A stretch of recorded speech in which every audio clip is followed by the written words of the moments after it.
Bonjour, toi. Oui, toi. Toi qui ne rêves que d'une seule chose, envoyer tout foutre en l'air et partir au soleil, ou à Jurassic World, ça dépend dans quel monde on vit, mais qui doit malheureusement attendre que les vacances arrivent patiemment, ce nouveau numéro est fait pour toi. Aujourd'hui, dans ce numéro consacré aux sorties du mois de mai, que dois-tu absolument voir dans les salles? En guerre. La réalité n'est pas toujours belle à voir. Et si de temps en temps des personnes réussissent à nous redonner espoir en l'humanité, la plupart du temps, on a malheureusement envie de baisser les bras et de se dire que la vie, elle ne vaut pas la peine d'être vécue ainsi, ou en tout cas qu'on la subisse de cette manière.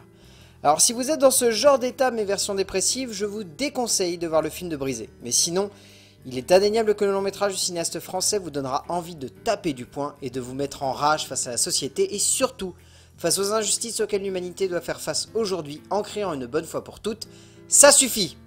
Ce cri risque très certainement de vous poursuivre bien après le passage en salle, parce qu'il donne tout simplement envie de s'indigner et de dire non à toutes ces horreurs.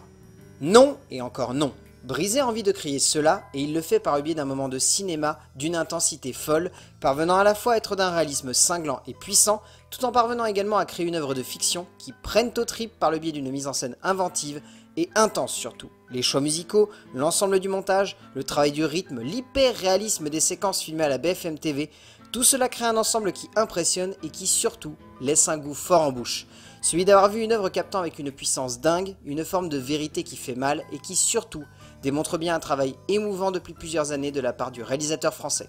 Une démarche qui consiste simplement en un témoignage de notre époque, des affres d'une société qui rejette ses forgerons au profit de ceux qui dilapident les richesses de notre monde. Ce cri qui résonne à la fin du métrage, bien au-delà de glacer les chines du spectateur, s'impose surtout comme un ras-le-bol de la part d'un cinéaste et de son acteur Vincent Lindon, investi à 200% dans le projet, qui démontre un vrai travail de compréhension de son personnage et surtout du monde dans lequel on vit.